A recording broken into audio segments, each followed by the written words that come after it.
The company that protects your credit couldn't protect itself.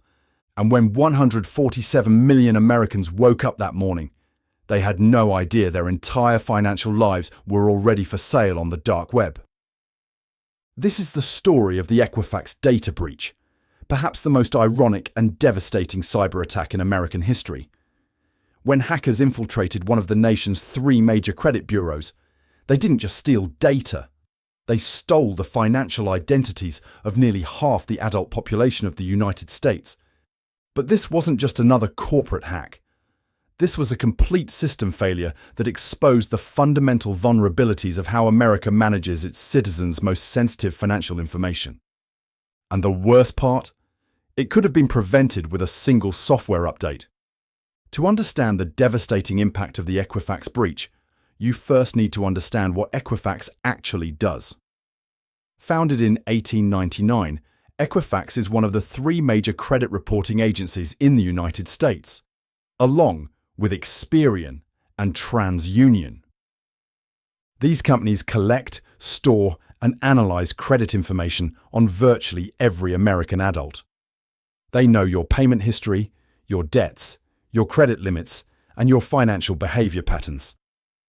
Banks, lenders, and creditors rely on this information to make decisions about loans, credit cards, and mortgages. In essence, Equifax held the keys to the financial kingdom of America. They were the guardians of economic identity for 147 million people. The irony was stunning.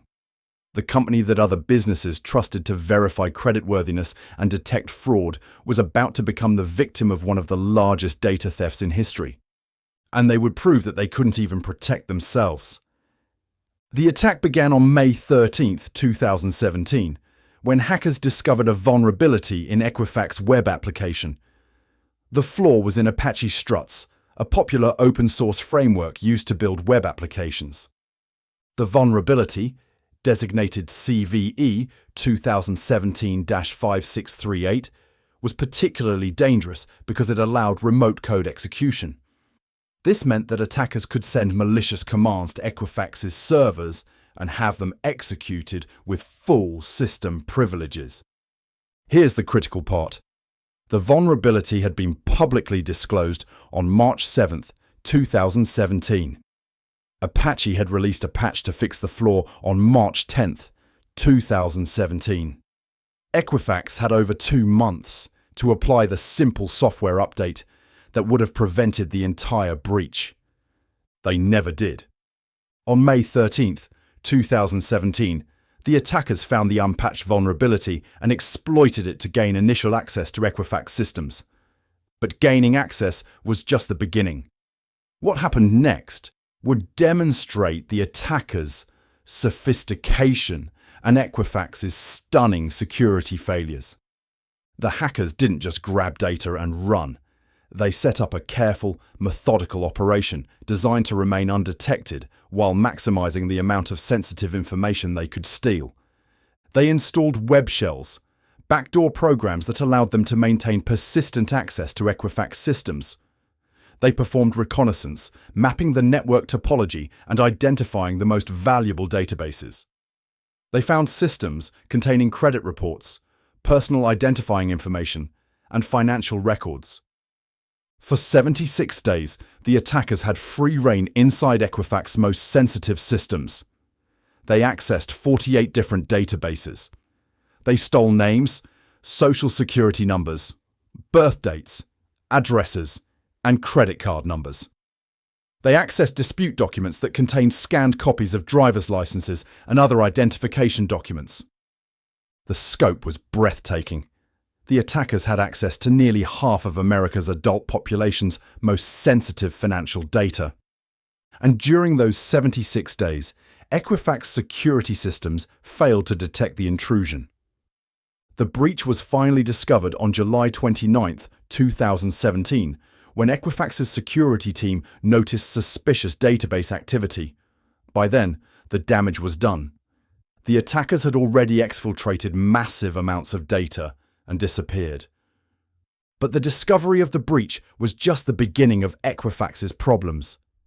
What happened next would transform a cybersecurity incident into a full-blown corporate and political scandal. Instead of immediately disclosing the breach, Equifax executives spent the next several weeks trying to understand the scope of the incident and develop a response strategy. During this time, they hired cybersecurity firms, engaged legal counsel, and began planning for the eventual public disclosure. But some executives were planning something else entirely. On August 1st and 2nd, 2017, just days after the breach was discovered, 3 senior Equifax executives sold significant amounts of company stock. Chief Financial Officer John Gamble sold shares worth $946,374. President of U.S. Information Solutions Joseph Loughran sold shares worth $584,099. President of Workforce Solutions Rodolfo Ploder sold shares worth $250,458. In total, the 3 executives sold nearly $1.8 million worth of stock in the days following the breach discovery, but weeks before the public announcement.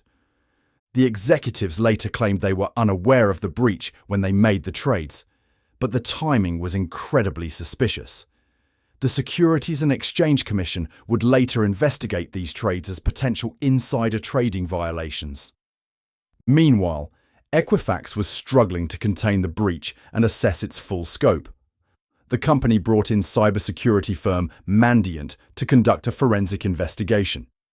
They discovered that the attackers had accessed far more data than initially believed.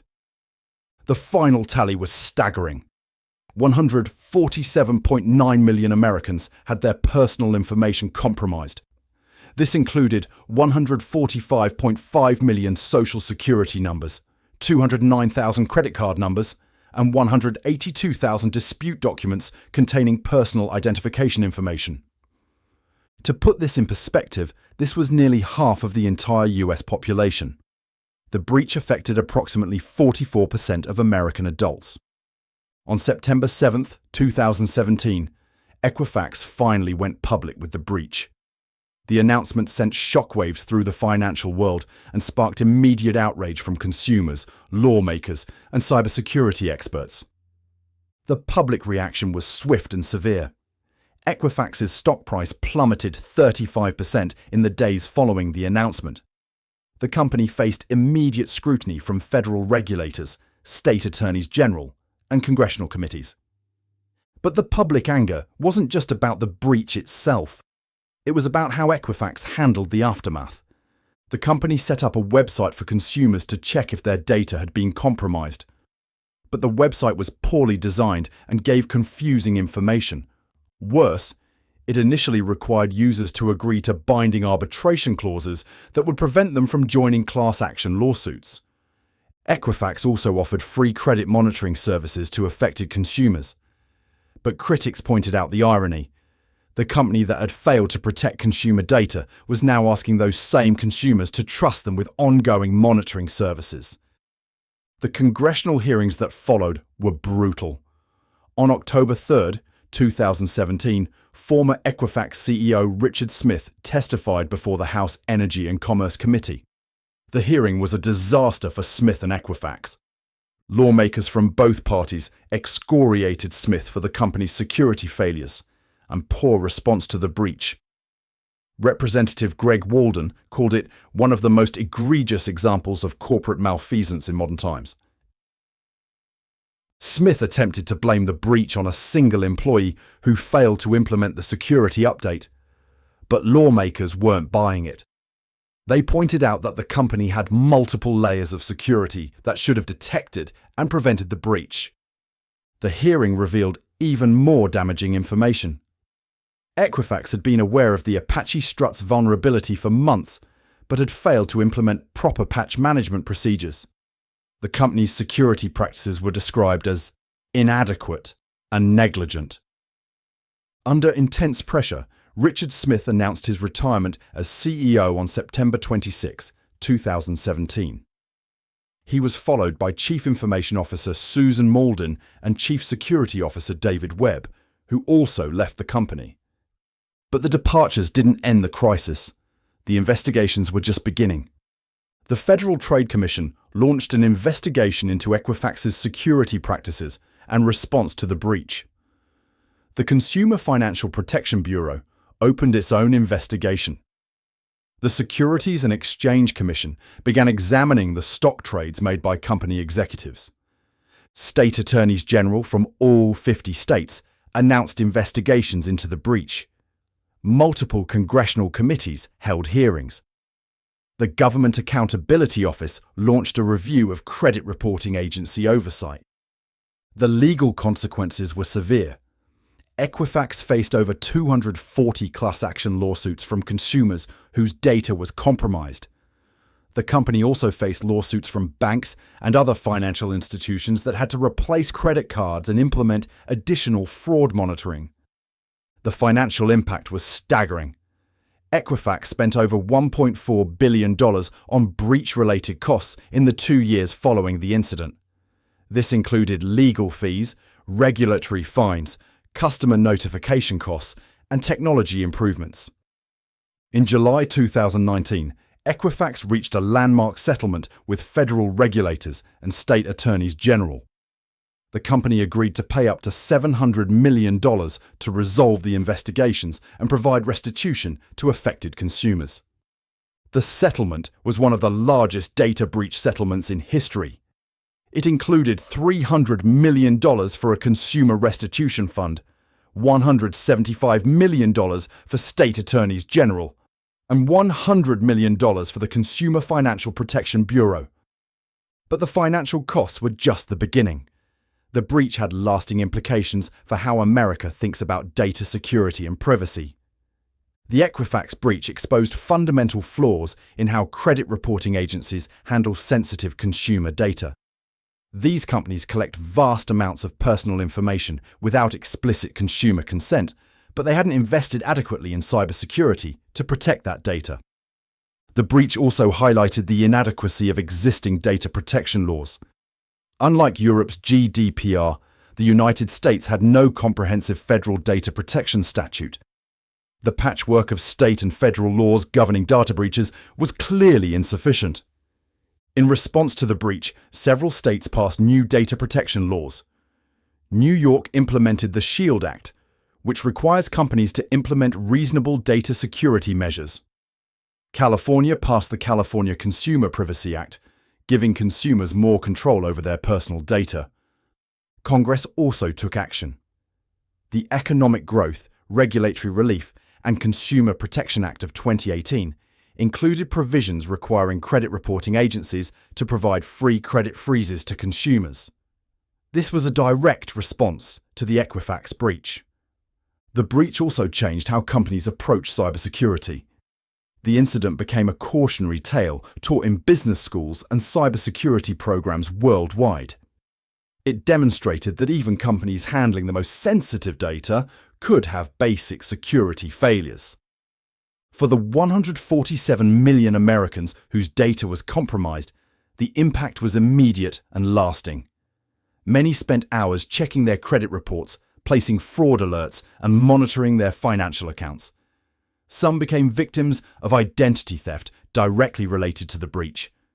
The human cost was significant. Consumers lost trust in credit reporting agencies and became more aware of how their personal data was being collected, stored, and potentially exposed. The Equifax breach also had international implications.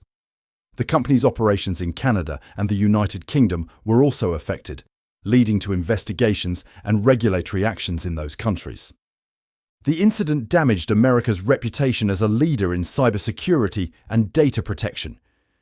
It showed that even critical financial infrastructure could be vulnerable to basic cyber attacks.